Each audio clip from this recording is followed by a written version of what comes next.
Science में और EVS paper one paper two दोनों के लिए ये कारआमद है। तो इसमें हमने कल 300 क्वेश्चंस तक कवर किया था। अब 301 से हम स्टार्ट कर रहे हैं। सब्जियां काटने के बाद धोने से क्या होगा? तो हयातीन बी और हयातीन सी पानी में मिलकर जाय हो जाते हैं अगर काट कर धोते हैं तो पहले मतलब धो लेना है सब्जियों को और बाद में कट करना है। अगर पहले कट करते हैं और बाद में धोते हैं तो हयातीन बी और हयातीन सी ये पानी में घुलकर जाय हो जाते हैं।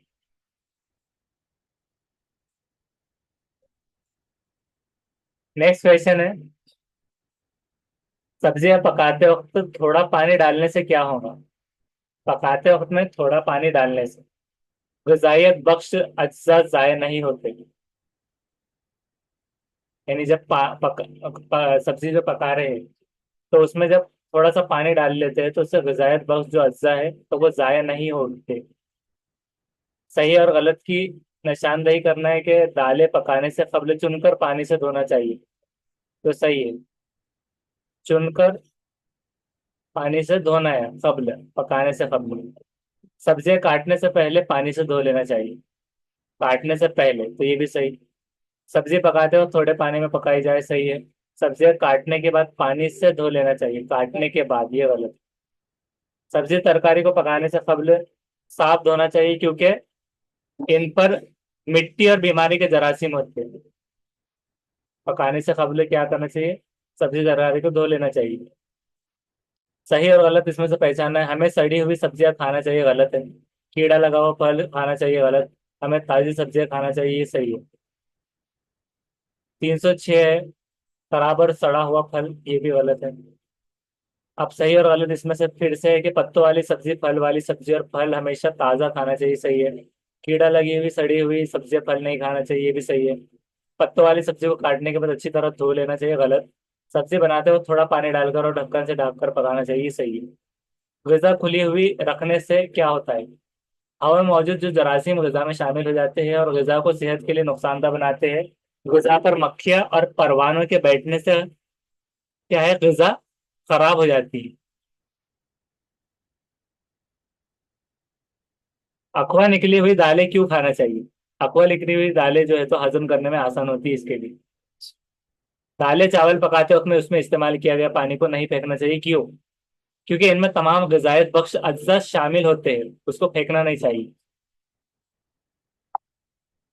कच्ची खाई जाने वाली ग़िज़ाई अशिया कौन सी है? मूली, ककड़ी, गाजर, शलजम। मटर ग़िज़ाई अशिया कैसे खाते हैं? पकाकर।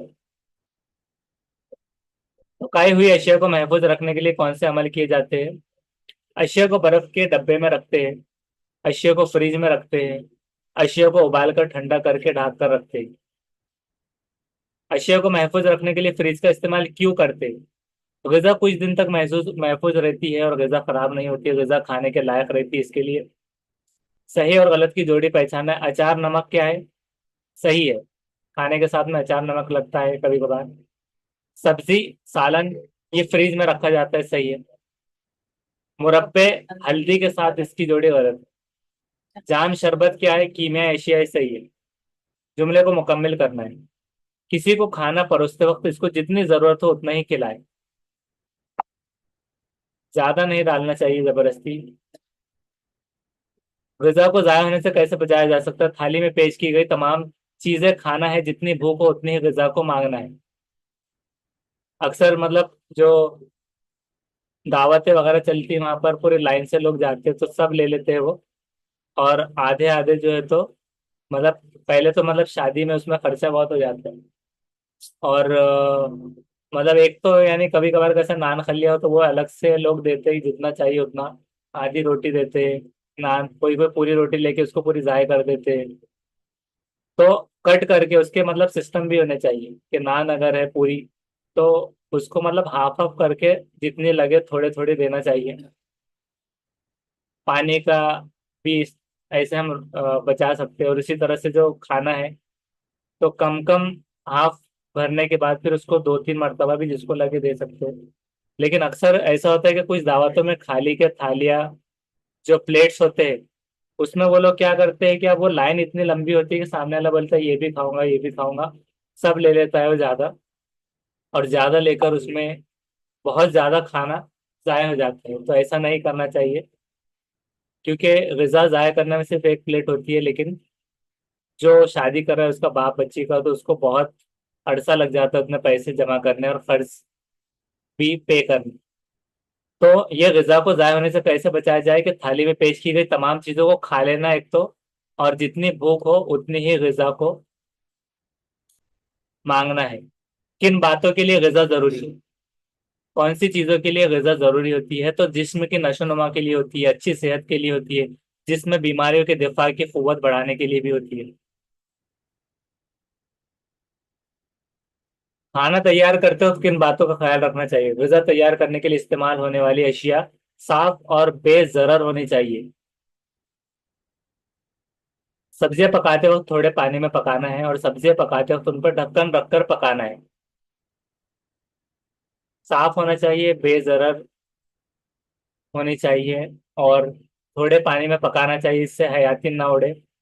और सब्जियां पकाते वक्त उस पर ढक्कन रखकर पकाना है, ताकि और नामियात और जितने भी महलूल है वो भाप बनकर उड़ ना जाए, हयातीन वगैरह उसमें मिल जाए। और उसका पानी भी नहीं फेंकना है पके हुए सब्जियों का। पकाई हुई गजा खाते वक्त किन बातों का ख्याल रखना चाहिए? जितनी भूख हो उतनी गजा खाना है, और जितनी जरूरत हो उतनी ही गजा लेना है। दूसरों को जितना चाहिए उतना ही देना है। मतलब दोस्ती अच्छी है तो उसको जबरदस्ती भर भर के दे रहे हैं, खाओ बोलकर मेरे लिए दो निवाले खाओ, ऐसा वैसा नहीं करना है। जितना चाहिए उतना ही देना है। कौन सी एहतियात की जाए कि गजा बर्बाद ना हो? बची हुई गजा को क्या करना है? फ्रिज में रख देना है। गजा को बर्फ के डब्बे में रखा जाए। गजा को हवाबंद डब्बों में रखना है, ताकि वो कुछ दिनों तक महफूज रहे। अचार को किस तरीके से महफूज किया जाता है? नमक और कीमिया अशिया लगाकर। मुरब्बे को किस तरह से महफूज किया जाता है? तो शक्कर की चाशनी लगाते हैं उसे। गेहूं ज्वार चावल दालें वगैरह गजाई अशिया को साल भर इस्तेमाल के काबिल रखने के लिए क्या करते हैं? उन पर गजाई अशिया को तेज धूप में सुखाते हैं। साल भर जब इस्तेमाल करना है अगर आपको तो। जुमले को मुकम्मल सर भूख करना है। लग गई हमको तो। जुमले को मुकम्मल करना है। कुछ कहना है तो बोल सकते हैं आप। सर हम ये बोल रहे हैं टॉपिक से भूख लग जा रही सर। अच्छा, टॉपिक से। बिल्कुल। साथ साथ में ऑनलाइन से जो जो लोग हैं, तो खाना खाते खाते भी क्लास कर सकते हैं। ठीक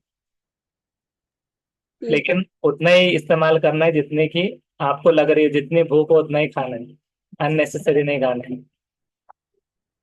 अब नेक्स्ट है कि जुमले को मुकम्मल करना है कि सब्जी सालन जैसी ग़िज़ाई अशिया को महफूज करने के लिए क्या करते हैं? उनको उबाल कर रखते हैं। जुमले को मुकम्मल करना है। दालों को भिगोकर उनमें जब अखवा निकल आए तभी खाए, क्योंकि अखवा निकलने पर उसमें हयातीन बी तैयार हो जाता है और जल्दी हजम होती है। पॉलिस्टर कौन सा धागा है? मसनूई। ऊन रेशम सूत और पटसन कौन से धागे हैं? कुदरती। रेयान टेरिलिन और नायलॉन कौन से धागे हैं? मसनूई। मौसम में गर्मा में कौन से कपड़े इस्तेमाल किए जाते हैं? सूती।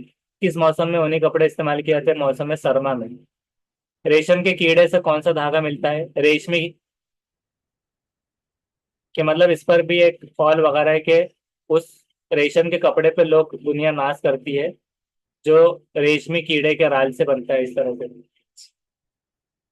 मतलब किस बात का होती। अब ये कपड़ों की बात चालू होगी तो बहुत सारों को अब लग रहा होगा कि कपड़े लेकर लेना है, शॉपिंग के लिए ना चले जाए आधे। नायलॉन को मसनूई धागा कहते हैं क्योंकि वो नायलॉन तजुर्बे गाह में तैयार होता है, इसलिए उसको मसनूई आर्टिफिशियल धागा कहते हैं। सूती कपड़ा तैयार करने के लिए कौन से नबातात का इस्तेमाल किया जाता है? तो कपास का इस्तेमाल होता है। कौन सा कपड़ा मुलायम और चमकदार कपड़ा होता है? रेशमी कपड़ा। भड़के जिस्म पर के बालों से, भेड़ भेड़ वगैरह कहना चाह रहे हो, भेड़ के। तो भेड़ के जिस्म के बालों से ऊन तैयार होता है। परिंदे घोंसले बनाने के लिए किन चीजों का इस्तेमाल करते हैं? घास, सूखी तीलियां और धागे। और जो कौवा है तो वो तो लोहे के तार वगैरह न जाने क्या क्या कबाड़ लेकर आ जाता है, उसमें वो भी मौजूद होता है उसके घोंसले में। पत्थर की दरार में रहने वाले हैवान कौन से हैं? तो सांप, बिच्छू और केकड़ा है। ये पत्थर की दरार में रहते हैं। तो जहां पर भी पत्थरों की दरारें दरारें हो वहां से थोड़ा सा बच के रहना है। नेक्स्ट है, बिल में रहने वाले हैवान कौन से होते हैं? चूहा है एक तो, केचुआ है और घूस है। दरख्तों पर रहने वाले हैवान कौन से हैं? बंदर, तोता, कबूतर। शहद की मक्खियाँ कहाँ रहती है? छत्ते में। कौन अपना घर नहीं बनाता? तो बंदर। परिंदे हवा में उड़ते, मगर कहाँ रहते हैं? तो मगरमच्छ पानी में। सही और गलत की जोड़ी को पहचानना है। शहद की मक्खी क्या करती है? छत्ता बनाती है, सही। भैंस तबेला, तबेला लिखना चाह रहे थे, तबीला हो गया। सही है। घोड़ा कहाँ पर रहता है? इस्तबल में। शेर दरख्त पर रहता है क्या? गलत। पालतू जानवरों के लिए इंसानों ने कौन से घर बनाए हैं? दरबा, तबेला और बाड़ा। हमें पानी किन कुदरती जराए से मिलता है? तालाब, नदी और कुओं से। हमें बोरवेल की मदद से कहाँ से पानी हासिल होता है? तो जमीन में चट्टानों की तहों से। पानी को खालिज करना मतलब क्या होता है? उसमें मौजूद गंदगी को दूर करना। पानी में फिटकरी का टुकड़ा फिराने से क्या होता है? पानी के गैर हल पजीर जर्रात तह में बैठ जाते हैं, जो हल नहीं हुए। तो गैर हल पजीर जर्रात। जिसने अगर नहीं किया है तो एक्सपेरिमेंट घर पे कीजिए, फिटकरी मंगाइए और पानी की एक कलसी में जो भी है उस पर थोड़ी सी फिटकरी को फिराइए, और थोड़ी देर के बाद देखिए उसके ऊपर जो है तो गैर हल पजीर जर्रात तह में बैठ जाते हैं। और इससे आप थोड़ा सा पाक भी कर सकते हैं और साफ कर सकते हैं पानी को खालिज करने के लिए। छानने के अमल से क्या होता है? गैर हल पजीर अज्जा पानी से अलहदा किए जाते हैं। गैर हल पजीर अज्जा छानते जब हम कोई कोई पानी फिल करते वक्त में भी छन्नी इस्तेमाल करते हैं, अलग अलग। और उसी तरह से चाय के तौर पे चाय निकालने छन्नी, तो गैर हल पजीर अज्जा अलहदा हो जाते हैं। पानी को खालिज करने के लिए किस तरीके का इस्तेमाल करते हैं? पानी को छानना, पानी में फिटकरी को डालना, पानी में ब्लीचिंग पाउडर मिलाना। फिर फिटकरी डालना भी क्या है? खालिज करने का तरीका है। और छानना, ब्लीचिंग पाउडर मिलाना। पानी को बेजर बनाने के तरीके में किन कीमिया अशिया का इस्तेमाल करते हैं? बेजर मतलब पाक वगैरह होना, या खालिज वही है। ऐसा भी आता है तो साफ करना है। तो उसका है कि ब्लीचिंग पाउडर, पोटेशियम परमैंगनेट और फिटकरी। कौन से आले के जरिए पानी को बेजर बनाया जा सकता है? तो वाटर फिल्टर है। तो आजकल की न्यू टेक्नोलॉजी वाटर फिल्टर है, जो घरों में भी है आजकल। गाँव में पानी के जराये साफ रखने के लिए कौन सी एहतियाती तदाबीर करना जरूरी है? तो पानी के जराये के पास बर्तन, कपड़े ना धोना है। तालाब और कुएं के पास कचरा ना होने देना है। पानी के जराये के पास पेशाब पाखाना नहीं करना है। और ये इस्लाम में भी है कि पानी ठहरे हुए पानी में पेशाब ना करो। तो पानी के जराये के पास पेशाब पाखाना ना करे और थूकना भी नहीं। और उसी तरह से पानी के जराये के पास बर्तन, कपड़े नहीं धोना है। पानी के जराया मतलब जो मंबा है या फिर जो भी है, जहाँ से पानी मिल रहा है, नदी हो गया जहाँ से लोग इस्तेमाल कर सकते हैं बाद में, तो तालाब और कुएं हो गए, वहां पर कचरा नहीं होने देना है, उसमें मिक्स हो सकता है। तो इससे आप साफ रख सकते हैं गाँव में पानी के जराये को। बालों को धोने के लिए किस चीज का इस्तेमाल करना है? तो शिकाकाई। बालों को धोने के लिए किस चीज का इस्तेमाल करना है? शिकाकाई। अब इसके ऊपर बहुत सारे इस्लामी मसाइल भी होते हैं कि कुएं में कुत्ता गिरकर मर गया, तो बहुत सारों ने पूछा कि अब क्या किया जाए कि पानी साफ हो जाए। पूरा पानी तो फेंका नहीं जा सकता हो। तो फिर एक आलिम साहब ने उनको बोले कि मतलब 40 बकेट से मतलब पानी को निकाल के फेंक दो। तब कुछ लोग इतने पैदल होते हैं कि उन्होंने 40 बकेट निकाल कर फेंक दिया। ऐसा मतलब मसाइल भी होते हैं बहुत सारे, लेकिन कुत्ता उसी में पड़ा रहा।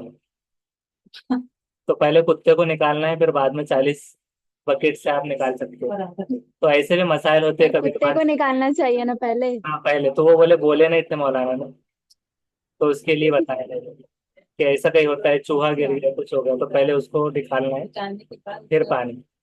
तो वो ऐसे मसाइल भी आप मालूम कर सकते हो। उसके बाद है, नाखूनों को हमेशा तराशते रहना चाहिए क्योंकि नाखूनों में गंदगी जमा रहती है। इसके ऊपर बहुत सारे आजकल जैसे कि टीचर वगैरह भी है, तो कुछ एक्टिंग करके उससे बता रहे हैं कि नाखून से जो चिप्स वगैरह खाते हैं कुछ भी, उससे पेट फिर दुखता है। तो इस तरह से भी बच्चों को बताते रह सकते हैं अवेयरनेस के लिए। तो नाखूनों में गंदगी जमा रहती है इसलिए। किस चीज की सफाई ना करने से मुंह से बदबू आती है? तो दांत। उसके बाद में है, कि हर मर्तबा खाना खाने के बाद कुल्ली ना करने से क्या होता है। उसी तरह अब ये दांतों की सफाई के हिसाब से, अब जैसे कि प्याज वगैरह हो गया, लहसुन, उससे भी मतलब ज्यादा से भी होता है, इसलिए बहुत सारे लोग मस्जिद में नहीं आते। और इसकी ममनुआत है कि प्याज वगैरह लहसुन खा के डायरेक्ट मस्जिद में ना जाने पाए डायरेक्टली, तो उसका कम इस्तेमाल भी करते बहुत सारे लोग। इसलिए हर मर्तबा खाना खाने के बाद कुल्ली ना करने से क्या होता है, दांतों को कीड़ा लगना शुरू होता है। जो कुल्ली ना करे तो उसी के दांतों को बाद में मसला है। उसके लिए फिर सिर्फ चेकअप के लिए बैठे हैं बस कुर्सी पर, तो डॉक्टर आपसे 200-300 रुपये ले लेता है, सिर्फ दांत देखने के लिए। दांतों को कीड़े से बचाने के लिए क्या करना चाहिए, तो दांतों की सफाई करनी चाहिए। अच्छी सेहत की क्या अलामत होती है, तो साफ दांत अच्छी सेहत की अलामत है। दांतों को साफ रखना। बच्चों को दांत निकलने का जमाना कितने मरहलों में पाया जाता है, तो 4। प्याजे के स्टेजेस भी 4 है, और बच्चों को दांत निकलने के जमाने भी 4 स्टेजेस है। कौन कौन से स्टेजेस है, जिसमें पूछता भी है कितनी बार कितने दांत आते हैं। तो वैसे तो 2 स्टेजेस पहले एक मर्तबा देखा गया था। दांत निकलने का जमाना, मतलब पूरा जमाना 4 स्टेजेस में मुकम्मल हो रहा है। जो इसके ऊपर एक एक्स्ट्रा स्टडी कर लेना है, वो कौन से जमाने और कौन से मरहले, हम देखते हैं कहीं पर नीचे है या नहीं। तो बच्चों को दांत मसोड़े से बाहर आने के लिए तकरीबन कितने महीनों का अरसा दरकार होता है, तो 14 से 24 महीने उन्हें लगते हैं मसोड़े से बाहर आने। 2 से 4 साल का जो बच्चा है, उसके बच्चों में दूध के कितने दांत निकलते हैं, तो 20।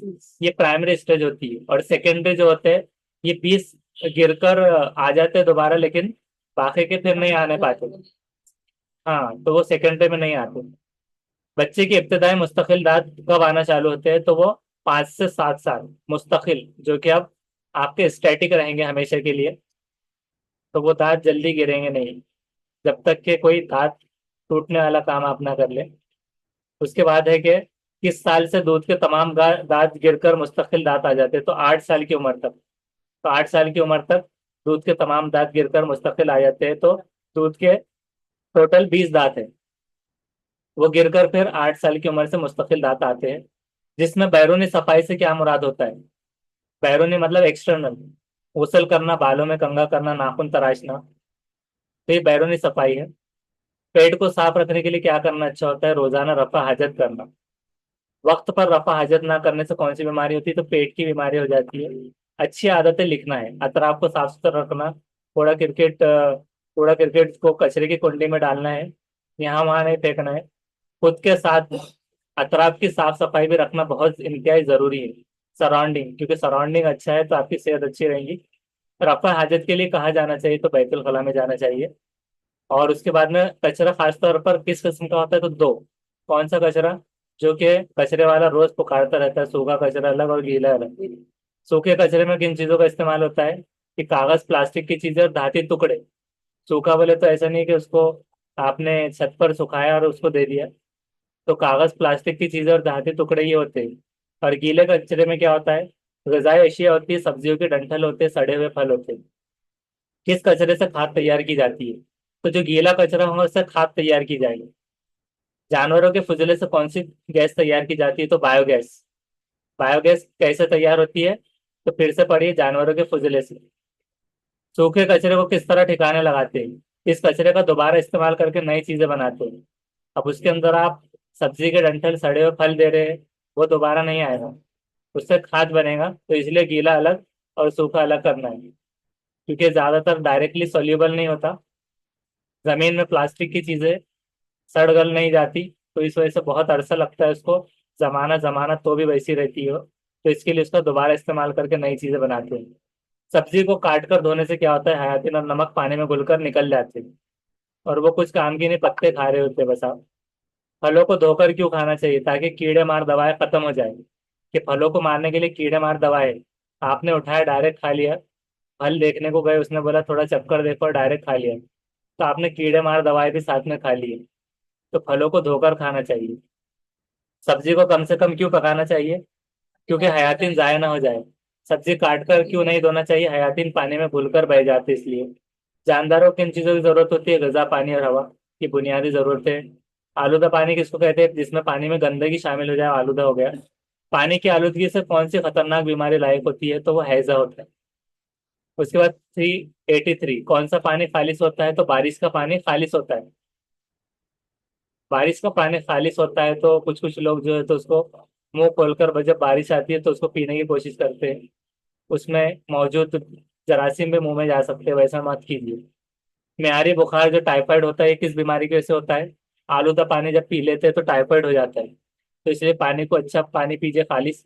फिटकरी का इस्तेमाल कीजिए, उसको उबाल कर भी आप पी सकते हो। पानी का कौन सा जरिया आम लोगों के लिए नहीं होता? तो बंद या डैम। पानी बहुत जरूरी है, और पानी आलूदा पी लिए तो बहुत सारे लोग कम उम्र में ही चल रुखसत हो जाते हैं। मलेरिया मच्छर काटने से भी बहुत सारे कम हो जाते हैं। तो इस हिसाब से ये सारी चीज़ों का भी इस्तेमाल करना जरूरी है। पानी का कौन सा जरिया आम लोगों के लिए नहीं होता? तो बंद या डैम आम लोगों के लिए नहीं है। फिर किस लिए होता है, किसके लिए? ये पानी को रसाई करते हैं। गाँव में जहाँ जहाँ पर भी मतलब जो कम पड़ जाता है पानी, तो फिर वो बंद को खोलते हैं, डैम को। और वहां पर वो पानी को मुहैया किया जाता है। ऐसा नहीं है कि आपके लिए रखा गया था और आप चले गए, घर का पानी खत्म हो गया वहां से लेने लगे। उसके लिए कुआं है। हमारे घर में पानी का जरिए क्या होता है? तो नल होता है। गैर मुतल्लिफ लफ्ज को अलहदा कीजिए। बारिश, कुआं, नदी, झील। तो बारिश अलग है क्योंकि ये बरसती है, साइकिल का प्रोसेस है। लेकिन कुएं में बचा हुआ पानी जो जमीन का है वो आता है। नदी और झील में भी रुका हुआ रहता है। रास्ते चलते वक्त किस जानिब चलना चाहिए? तो हिंदुस्तान में चल रहे तो बाएं, और सऊदी अरब में चल रहे तो दाएं तरफ से चलिए। इसके लिए ऐसा नहीं है कि यहाँ लिखा था तो बाएं ही चलेंगे। रास्ता चलते वक्त कौन सा इस्तेमाल करना है? फुटपाथ का। और गाड़ी चलाते वक्त सड़क का। तो कुछ लोग फुटपाथ छोड़कर जो है तो बीच बीच में चलते हैं। गाड़ी वाले बेचारे बाजू से जाते हुए दिखाई देते हैं। रास्ता चलते वक्त किसका इस्तेमाल करना चाहिए? जेब्रा क्रॉसिंग का। जेब्रा क्रॉसिंग पे बहुत सारे लोग गाड़ी रुका देते हैं और चलने वाले बीच में से जाते हैं। तो जेब्रा क्रॉसिंग लोगों के चलने के लिए होती है। यौम अतफाल किस दिन मनाया जाता है? तो 14 नवंबर को। चाचा नेहरू से याद रख लेना है। कौमी त्योहार क्यों मनाते हैं? तो हुब्बुल वतनी के लिए। हुब्बुल वतनी का जज्बा कौन से त्योहारों में नजर आता है? यौम आज़ादी और यौम जमहूरिया दोनों में आता है। यानी हुब्बुल वतनी क्या होता है? वतन से मोहब्बत। तो वतन से मोहब्बत है, इसलिए कौमी त्योहार मनाते हैं। और कौमी त्योहार दो है, यौम आज़ादी और यौम जमहूरिया। जिससे कि दो ईदें हैं उस तरह। 2 अक्टूबर को क्या सर। मनाते हैं? गांधी जयंती। किस त्योहार को रोशनियों का त्योहार कहते हैं? तो दिवाली है, जो आने वाली है। और उसी तरह से, हाँ, ये ईवीएस के भी है। और ये आने वाला सीटेट में भी आता है। और दिवाली के ऊपर किस दिन आता है वो भी पूछता है। फुल अमावस्या को आता है, ये कब आता है? तो उसका ये भी पूछता है, फुल मून डे पे कौन से त्योहार मनाते हैं? गुरु नानक जयंती का कब होता है? और दिवाली कब आता है? ये सब चीजें, जन्माष्टमी, सारी चीजों का। तो रोशनी का त्योहार दिवाली है, वो आने वाला है। यौम जमहूरिया किस दिन मनाते हैं? तो 26 जनवरी को। 5 सितंबर सितंबर को क्या मनाते हैं? टीचर्स डे, यौम असातिज़ा। ये तो आपको याद ही रहेगा सारे असातिज़ा को। और हमको किसका हुक्म मानना चाहिए? तो बड़ों का। खानदान के तमाम लोगों में किस बात का जज्बा परवान चढ़ता है? प्यार और मोहब्बत का। बाप के भाई को क्या कहते हैं? तो चचा कहते हैं उसको। माँ की माँ को क्या कहते हैं? तो नानी। ये तो बहुत आसान सवाल है। किस में तमाम लोग महफूज डॉक्टर रहते वैसे। रहते हैं? तो खानदान में। खानदान में हमें किस तरह से रहना चाहिए? तो मिलजुल कर। लड़ाई झगड़ा कर कर नहीं। नबातात के कितने अज़ा होते हैं? तो 5 होते हैं। कौन कौन से होते हैं? वो अलग अलग। कौन सा हिस्सा जमीन के अंदर बढ़ता है? तो जड़ है। जड़, तना और पत्ते, फल, ये सारे जो है तो नबातात के अज़ा। फूल। जल थलिया कौन सा जानवर है? तो मेंढक को कहते हैं जल थलिया। जानदार को पैर किसको नहीं होता? तो सांप को नहीं होता। लेकिन उसको कान जरूर होते हैं, इंटरनल कान। और वो जो है तो वाइब्रेशन को सुनता है। पानी में रहने वाले जानवरों को क्या कहते हैं? आबी जानवर। दरख्तों से हमें क्या मिलता है? गोंद, लाख, दवाएं, फल वगैरह। तो दरख्तों से। और छिपकली को भी इंटरनल कान होते हैं। दरख्तों से गोंद मिलता है, लाख, दवाएं, फल वगैरह। गलत और सही की पहचान करना है। जानवरों को बीमारी से बचाव का टीका लगाना चाहिए कि नहीं? सही है। जानवरों के रहने की जगह साफ रखना चाहिए कि नहीं? सही। जानवरों को आलूदा पानी पिलाना गलत है, क्योंकि आलूदा पानी पीकर जैसे इंसान बीमार हो सकते हैं, तो जानवर भी। जानवरों को रोजाना चारा देना चाहिए, तो सही है। गैर मुतालिक जानवर पहचानना है।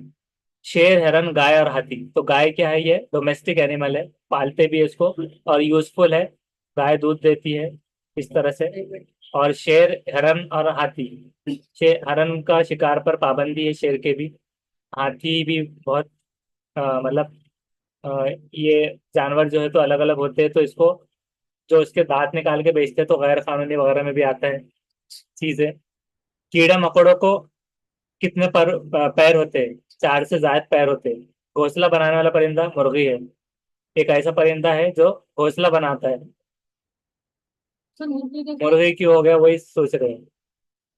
घोंसला बनाने वाला परिंदा, घोंसला ना बनाने वाला होना चाहिए था। तो ये मुर्गी जो है तो घोंसला नहीं बनाती, डरबे में रहती है, तो इसलिए ना बनाने वाला आना चाहिए था। चींटी की तरह टीला बनाने वाला दूसरा हैवान कौन है? दीमक है। टीले जो बनाता है। मकड़ी के कितने पैर होते हैं? 8। स्पाइडरमैन देख लीजिए, मकड़ी के 8 पैर। गैर मुतल्लिक लफ्ज को पहचाना। तना, लकड़ी, जड़ और पत्ता, इसमें क्या अलग है? लकड़ी, क्योंकि तना जड़ पत्ता ही है, पेड़ के पौधों के और उसके पार्ट्स है, लेकिन लकड़ी जो है तो बाद में दरख्त से हासिल होती है। गैर मुतल्लिक लफ्ज को पहचाना। आंवला, बेर, तरबूज, जामुन, कौन सा है? तरबूज क्यों है? एक शख्स ने क्या किया कि चलते जा रहा था घर पर, उसने बोला कि अजीब, बोले अल्लाह ताला है, तरबूज नीचे उग रहा है और मतलब नारियल कुछ तो भी ऐसा ऊपर कुछ ऐसी चीज, तो ऊपर से जो है तो वो सर। जो चीज थी सर तरबूज। आंवला बेर और जामुन खट्टे रहते सर। खट्टे रहते इसलिए तरबूज मीठा रहता है। तो उसने क्या किया कि ऐसा पूछा, ऐसा कहा, तो अचानक क्या हुआ कि सर पर कुछ तो भी, उसके सर पर बेर गिर गया। तो उसने बोला शुक्र है, बोले खुदा का तरबूज होता है, मतलब ज्यादा जोर से लगता था इस तरह से। तो ये शायद बेल वगैरह टाइप में भी, और इसके दरख्तों को भी देखना होगा कि किस तरह से उगते हैं ये और किस हिसाब से होते हैं। और तरबूज बड़ा होता है, बेल और उसके पेड़ों के टाइप में भी हो सकता है, टेस्ट अगर ना देखे भी। तो इसका आपको होमवर्क में है कि पहचानना है कि किस वजह से तरबूज अलग है। क्या उस शख्स की वजह से अलग है जिसने कहा था? अवामी जगहों की देखभाल करना किसकी जिम्मेदारी होती है? तो अवाम की होती है, क्योंकि जगह तो अवामी है, उसको सरकार क्यों करेंगी? सरकारी जगह, अवामी जगह की देखभाल अवाम की जिम्मेदारी। तमाम जरूरतों की चीजें मिलने की जगह क्या कहते हैं? बाजार। गलत और सही की पहचान कीजिए। और बाजार में खाना खाना हल्केपन की निशानी है। गलत और सही की पहचान, इसके साथ साथ ऐसा लग रहा होगा आधों के दीनियात भी चल रहा है। स्कूल की सफाई करना क्या है? सही है। दवाखानों की सफाई सही है। मैदान में गंदगी करना ये गलत है। और बाजार में सलीके से चलना ये भी सही है। दवाखानों में मरीजों की देखभाल कौन करता है? तो नर्स करती है। वायरमैन क्या काम करते हैं? बिजली की आलात दुरुस्त करना। घरों में खत वगैरह कौन ला कर देता है? डाकिया। डाकिया ऐसा डाक लेकर आता है वैसे। मेमार राज्य के ताल्लुक से मुतालिक और गैर मुतालिक को बता रहा कि मेमार मतलब जो बनाने वाला राज्य। नया घर तामीर कौन करता है? मुतालिक। मेमार मतलब नया घर तामीर करता है, तो सही है, मुतालिक है। खिड़की और दरवाजे कौन बनाता है? कि मेमार, तो गलत है। कौन बनाता है फिर? कारपेंटर। बढ़ई जिसको कहते हैं, बढ़ई वगैरह कुछ। और घर की दुरुस्ती की कौन करता है? ये मेमार करता है, मुतालिक है। दीवारें तामीर मुतालिक है। तो ऐसे भी आ सकते हैं। सुतार जो है ये इसका आया, आप देखिए, बढ़ई जो था सुतार, कारपेंटर, उसके ताल्लुक से मुतालिफ और गैर मुतालिफ। लोहे का कबाड़ बनाता है, तो ये नहीं है उसका रिलेटेड। लकड़ी की मेज बनाता है, सही है। लकड़ी की कुर्सी, लकड़ी की खिड़की, सही है। अब जोलाहा, जिसको बंकर कहते हैं, बंकर बुनकर क्या कहेंगे, जोलाहा, उससे मुतालिक पहचानना है कि पड़े सीता है, तो ये नहीं है। कपड़े काटता है, ये भी गलत है। कपड़े बुनता है ये, जोलाहा बुनकर, तब बुनकर कहेंगे हम उसको, क्योंकि बुन रहा है वो। तो जोलाहा यानी बुनकर, और जो कपड़े बुनता है उसकी डेफिनेशन आ गई। कपड़ा रंगना भी नहीं है। वीवर। हाँ, weaver. Weaver bird, weaver bird, tailor bird. Tailor bird वाला नहीं, जोलाहा। नहीं सही। सर, इंग्लिश में बुनकर को वीवर बोलते हैं ना। अच्छा, वीवर बोलते हैं। ओके। उसके बाद मतलब हाँ, बुनने वाला वीवर, वीव करना, वीवर। इस तरह वीवर एक बर्ड भी होता है, उससे पूछे, क्योंकि वीवर है। और एक टेलर बर्ड भी आता है, टेलर बर्ड। टेलर बर्ड क्या होता है? दर्जनी बर्ड होता है जो कि चिड़िया। पत्तों को सीता है, ये भी ईवीएस में आता है। अब उसके बाद मतलब दोनों भी बर्ड्स के भी नाम है, वीवर बर्ड और एक टेलर बर्ड। सही और गलत की जोड़ी को पहचाना। सुनार जेवरात बनाता है, सही, बनाता है या फिर जो भी है। सुतार बढ़ई लकड़ी की चीजें, सही है। दर्जी कपड़ा बुनना, ये गलत है। क्यों गलत हो गया? दर्जी कपड़ा बुनना, ये बुनता नहीं है, सीता है वो। सीता हो। हाँ, इस वजह से। और उसके बाद में किसान अनाज उगाना और हल चलाना, तो ये सही है। तो टेलर और वीवर बर्ड में भी उसी तरह का फर्क है, जैसे कि जो जोलाहा बुनकर में है और टेलर में। हमले और नकल के लिए कितने जराए होते हैं? तो वो होते हैं तीन। कौन कौन से? हवाई जहाज, रॉकेट, बैलगाड़ी। ये क्या तीनों है? नहीं, उसके बारे में मालूम करना है आपको। आने आने के लिए बैलगाड़ी का इस्तेमाल, फिर अ, वैसे तो अलग अलग बहुत सारे जराए हैं, वैसे रेलवे है, हवाई जहाज। हमल और नकल का सबसे तेज जरिया कौन सा है? तो वो है हवाई जहाज, सबसे तेज, सुपर फास्ट। गैर मुतालिक लफ्ज को पहचाना। नाव, कश्ती, जहाज, रॉकेट। तो नाव से हम इधर उधर आते आते, कश्ती से, जहाज से, लेकिन रॉकेट से अभी तो फिलहाल साइंटिस्ट जाते हैं दूसरे प्लेनेट पे ट्रैवल करने के लिए। तो ये जमीन के जमीन पर ही रहेंगे, इसलिए शायद ही अलग है। कदीम जो जमाना है उसमें जो ट्रैवलिंग के लिए किस चीजों का इस्तेमाल करते थे? तो बैलगाड़ी का। लोहे की पटरी पर कौन सी गाड़ी दौड़ती है? तो रेलवे दौड़ती है। फिर उसके बाद में ट्रांसपोर्ट में कौन सा जरिए सबसे सस्ता है? तो बहरी रास्ता, समंदरी। समुद्री रास्ता सबसे सस्ता रास्ता होता है। भारी सामान की ट्रांसपोर्ट के लिए किस तरह से की जाती है? तो वो ट्रक होता है, एक्सपोर्ट इंपोर्ट के लिए भारी सामान वगैरह। बहरी रास्ता जो होता है, मतलब जो बहरी रास्ता, तो वो ट्रांसपोर्ट के लिए सबसे फायदेमंद है, क्योंकि इसमें ईंधन सबसे कम लगता है इसके अंदर ईंधन। और रास्ता तैयार नहीं करना पड़ता अलग से, पानी के बहाव और हवा की रफ्तार का इसमें फायदा होता है। उसकी वजह से वो जल्दी और थोड़ा सा सस्ता है। कुदरती आफतों से मुकाबले के लिए हुकूमत ने कौन सा महकमे को कायम किया है? वो है आफतों से बचाव का महकमा।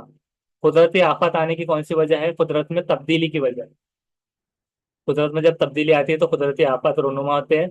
कहत की वजह से कौन सी आफत आती है? पीने के लिए पानी नहीं मिलता, ज़राअत के लिए पानी नहीं मिलता, अनाज की किल्लत हो जाती है। फिर से दीनियात अगर पढ़े तो यूसुफ अलैहिस्सलाम का वाक़या पूरा पढ़ सकते हैं। तो यूसुफ अलैहिस्सलाम के ज़माने में उनको जेल में ही ख्वाब दिख गया था कि 7 मोटी गाय को 7 दुबली गाय खा ले रही है। तो उसकी कुछ ऐसी तासीर थी, बादशाह को ख्वाब दिखा था। और एक ही ख्वाब की ताबीर उन्होंने की थी, तो उसने बताया था बादशाह को, एक उसको याद आ गया था। उसने कहा था कि बादशाह को बोलना, वो भूल गया था। फिर उन्होंने ताबीर बताया कि 7 साल कैद साली आने वाली है, 7 साल बहुत अच्छे होने वाले। तो उन्होंने 7 साल जमा किया, फिर अतराफ के लोगों को भी उससे फायदा मिला, उनके भाई भी आए। फिर उनका ख्वाब भी सही हुआ, जो 11 सितारे और एक सूरज उनको सजदा कर रहा है, चांद सूरज इस तरह से जो भी था, उनका एक भाई था बिन्यामीन। वो सारा तो इसको पढ़ लीजिए फिर वाक़या। तो खैर की वजह से ही सारा होता है, पानी नहीं मिलता, ज़राअत के लिए पानी नहीं मिलता, अनाज की किल्लत होती है। आंधी और तूफान क्यों आते हैं? हवाओं की वजह से। नदियों में किस मौसम में सैलाब आता है? तो मौसम बरसात में। सैलाब का पानी गांव में आ जाए तो आप क्या करेंगे? तो इस पर भी मतलब ये इतना है कि अगर ये आंधी तूफान ये सब देखे, तो हर नबी के दौर में जो भी उन पर जो आए अजाब, तो उसमें से भी ये चीजें थी, किस पर क्या क्या अजाबत आए। और कौम लूत पे तो मतलब 3 4 अजाब एक साथ आए थे। पहले तो जमीन में धंसा दिए गए, फिर ऊपर से बिजली कड़की, सारी चीजें, जलजल आया, 2 3 अजाब एक साथ आए थे उसमें। तो ये आते हैं। और सैलाब का पानी, इससे नूह अलैहिस्सलाम की याद आती है कि नूह अलैहिस्सलाम के दौर में बड़ी कश्ती तैयार कर रहे थे लोग। उनको पहले पता था कि वो गर्क होने वाला है, फिर सारी चीजें लेके, और उनको क्या कहते हैं कि फिर से दुनिया उन्होंने उनके थ्रू में बसी। एक एक जानवर का जोड़ा लेके वो बड़ी कश्ती में चले गए, और फिर वो सालों साल वो चलती रही। फिर उसके बाद जब रुकी वो कश्ती, फिर कश्ती में जो है तो चूहे थे, तो उसको मारने के लिए फिर बिल्ली बिल्ली जो है तो वहां पर बनाई गई। ऐसे तो सारी चीजें भी है। तो सैलाब का पानी गांव में आ जाए तो क्या करेंगे? तो ऊंची जगह पर पनाह लेंगे। तो इसमें ये याद आती है कि नूह अलैहिस्सलाम के एक बेटे ने, जो कि उनका सौतेला बेटा था एक हिसाब से, उसने कहा था कि मैं बड़े पहाड़ पे चढ़ जाऊंगा और बच जाऊंगा। लेकिन पानी का इतना बहाव था कि वो पहाड़ से भी डूब गया। इस तरह सुनामी कहाँ पर आती है? समंदर के किनारे पे आती है। समंदर के किनारे पर रहेंगे तो सुनामी वहां पर आपको देखने में मिल सकती है। पीतल नामी धातु के आमे से कौन सी धातु तैयार होती है? तो तांबा और जस्त होती है। जानवर से हमें कौन कौन सी चीजें मिलती है? गोश्त, दूध, चमड़ा और ऊन। लोहा, कार्बन, निकल और क्रोमियम के आमेजे से कौन सी भरत धातु तैयार होती है? तो वो होती है स्टेनलेस स्टील वाली। किससे? लोहा, कार्बन, निकल और क्रोमियम आमेजे से। कारकुल का इस्तेमाल कहाँ पे करते हैं? रास्तों की तामीर में। नेफ्था का इस्तेमाल कहाँ पे करते हैं? खाद की तैयारी में। नदी पर बने डैम का इस्तेमाल बताना है। पीने के पानी के लिए, ज़राअत के लिए, तवानाई, बिजली तैयार करने के लिए। ये जो पहले पूछा था ना कि अवाम के लिए है या नहीं, तो पीने का पानी लेकिन पहुंचाने के लिए रसाई होती है इसलिए। और ज़राअत के लिए और तवानाई और बिजली तैयार करने के लिए होता है। नदी पर बने जो डैम होते हैं उसका इस्तेमाल। पत्थर का कोयला कुदरती दौलत का जरिया है। बंद बंद और कारखाने, डैम ये सब किसके जराए है? मसनूई या इंसानी दौलत के जराए है। अब तो सोलार को भी जमा कर रहा है इंसान, सोलार एनर्जी। तो एनर्जी उससे, बिजली से जो बनती है, तो वो थोड़ी कम लग रही। हवा मौजूद है, इसका एहसास किसी हिस्सी अजू से होता है, तो जिल्द से होता है। कि हवा मौजूद है या नहीं कैसे पता करेंगे? किसी ने कहा कि वो वायर है, वहां पर करंट है या नहीं पता करो। तो आप उसको हाथ लगा देंगे तो वहीं पर रह जाएंगे। तो टेस्टर से बहुत सारे लोग चेक करते हैं करंट। और हवा में मौजूद अगर है, हवा मौजूद है या नहीं, तो हवा जब चलती है तो जिल्द से थोड़ा महसूस होता है कि हवा चल रही है या नहीं। और उसी तरह से हवा दिखती नहीं, करंट दिखता नहीं, तो उसी तरह से अल्लाह ताला भी हर, लेकिन दिखता नहीं, लेकिन उसकी मौजूदगी, यानी कि इंसान को जो है तो मुसीबतों में और दुआ मांगने में, और कहीं ना कहीं एक दिल से अकीदे में पता चल जाता है कि हाँ, खुदा है या नहीं। कदीम जमाने के इंसान शिकार के लिए किस चीज से बने हथियार का इस्तेमाल करते हैं? तो पत्थर का, उससे करते थे। आज सिमतें कितनी होती है? तो चार। कौन कौन सी सिमतें हो? मशरिक, मगरिब और शुमाल, जुनूब। सही और गलत कौन से सिमत है वो पहचानना है, शुमाल और मशरिक। शुमाल मशरिक हम कहते हैं, सही है। शुमाल मगरिब, जुनूब शुमाल, ये ऐसा नहीं होता। जुनूब मगरिब होता है। ये सिमतें हैं। सिमत अगर आप कहेंगे शुमाल मगरिब की तरफ, शुमाल मशरिक की तरफ, जुनूब मगरिब की तरफ, तो उसका एक पोर्शन है वो, तो वो होता है। लेकिन जुनूब और शुमाल, ये दोनों अपोजिट है। वो दिशा कोई नहीं बताता। ऐसा नहीं कहेगा कि रोशन गेट कटकट गेट जाओ। दो सिमते डायरेक्ट नहीं कहेगा कि दिल्ली और अंटार्कटिका, कुछ भी ऐसा अपोजिट डायरेक्शंस नहीं होंगे, एक ही डायरेक्शन। सूरज जिस सिम से तुलू होता है उसको क्या कहते हैं? मशरिक। अब इस पर भी दिनियात के तौर पे इस्तेमाल एक याद आता है कि इब्राहिम अलैहिस्सलाम जब गए बादशाह के पास, तो उन्होंने सिर्फ एक ही सवाल पूछा। उसने क्या किया, एक को बुलाया, बोले इधर आओ, उसको सर कलम कर दिया। बोले देखो ये मासूम था, इसको मैंने मौत दे दिया। और एक जो है तो बेगैरत इंसान था, उसको जेल से रिहा करके छोड़ दिया। बोले देखो जिंदगी और मौत तो मेरे हाथ में भी है। तो इब्राहिम अलैहिस्सलाम ने उसको कहा कि क्या तुम सूरज को मशरिक के अलावा मगरिब से निकाल के बता सकते हो या नहीं? तो उस पर वो गुस्सा हो गया। फिर वो आग का अलाव वगैरह डालकर फिर वो चीजें बाद में चली। तो सूरज जिस सिम से तुलू होता है उसको मशरिक कहते हैं, और सूरज उरुक जो होता है तो मगरिब में। और जैली सिमतें चार है। मशरिक की तरफ मुंह करके खड़े रहे तो दाएं हाथ पर कौन सी सिमत होती है? तो जुनूब की होती है। और आसमान में चांदनी कब नजर आती है? तो रात में आती है। सूरज जिस सिम से निकलता है, हालांकि चांद दिन में भी नजर आ जाता है, लेकिन चांदनी रात में दिखाई देती है, तो उसमें फुल रोशनी होती है। सूरज जिस सिम से निकलता है उसके मुखालिफ सिम कौन सी होती है? तो मगरिब होती है। किस मौसम में दिन बड़े और रात छोटी हो जाती है? तो मौसम में गर्मा में दिन बड़े हो जाते हैं और रातें छोटी हो जाती है। और जमीन को अपने महवर पर एक चक्कर पूरा करने में कितना वक्त लगता है? तो 24 घंटे। और अब चूंकि सर्दी आने वाली है तो उसमें रातें बड़ी और दिन छोटे हो जाएंगे। और सबसे छोटा दिन कौन सा है वो भी मालूम करना है आपको, और सबसे बड़ा कौन सा, कैलेंडर देखकर। ये आपको होमवर्क में दिया जा रहा है सवाल। सबसे बड़ा दिन और सबसे छोटा दिन। 24 घंटे में जमीन अपने महवर पर कितने चक्कर पूरे करती है? तो पूरा एक। जमीन को सूरज के गिर्द एक पूरा चक्कर करने में कितने दिन दरकार होते हैं? तो 365 होते हैं। और जो फेब्रवरी में 29 जो दिन आते हैं, तो जमीन के चक्कर पूरा करने में थोड़े से जो पॉइंट पॉइंट वैल्यू रह जाती है, तो उसका मिलाकर 29 फरवरी बना दिया गया, जो कि 4-5 साल में एक बार होता है, जिसको हम लीप ईयर कहते हैं। जो कि अभी TAIT में भी आपको सवाल लीप ईयर पे आने वाले हैं, कैलेंडर पर। और साथ ही साथ उसके लिए भी आप तैयार रहिए, और लीप ईयर कब आता है उसके बारे में मालूम करके रहिए। सुबह की हवा कैसी महसूस होती है? तो सर्द होती है। किस मौसम में दिन छोटे होते हैं और रात बड़ी? तो मौसम सरमा। अब एक ही मिनट रह जाएगा, इसमें जितने हो रहे हैं वो कवर कर लेंगे। शुमाली और जुनूबी कुतुब पर आबो हवा कैसी होती है? तो बेहद सर्द होती है। शुमाली और जुनूबी कुतुब पर आबो हवा की कितनी किस्में होती है? तो तीन होती है। कैसी कैसी? मरतूब एक हवा होती है। समुद्री साहिल के खिलाफ में जो करीब में होती है इलाकों में आबो हवा मरतूब होती है। और अतराफ की हवाओं में जब पानी की भाप की मकदार ज्यादा हो जाए तो क्या हो जाती है? मरतूब। उसकी डेफिनेशन कि क्या मरतूब हवा होती है? तो मरतूब हवा कौन सी होती है? कि हवा में जब पानी की भाप की मकदार कम हो जाए तो खुश्क हो जाएंगी, और भाप की मकदार ज्यादा हो जाए तो मरतूब हो जाएंगी। ये दो चीजें हो गई। और गर्म इलाकों के लोगों की गजा में कौन से पकवान ज्यादा होते हैं? तो रोगनी और तीखे पकवान। रोगनी और तीखे पकवान ये गर्म इलाके के लोगों की गजा में। सर्द आबो हवा के इलाके के लोगों की ग़िज़ा में कौन से पकवान ज्यादा होते हैं? तो मीठे और प्रोटीन से भरपूर। किस इलाके के लोग चावल का ज्यादा इस्तेमाल करते हैं? तो जनूबी भारत और कोकेन में। और 475 एक लेंगे कि किस इलाके के लोग गेहूं ज्यादा पैमाने पर इस्तेमाल करते हैं? तो शुमाली भारत के। ढीले ढाले सूती कपड़े किस मौसम में पहनते हैं? तो मौसम गर्मा में। आमतौर पर बारिश किन महीनों में होती है? तो जुलाई से सितंबर में। और मौसमी बारिश अभी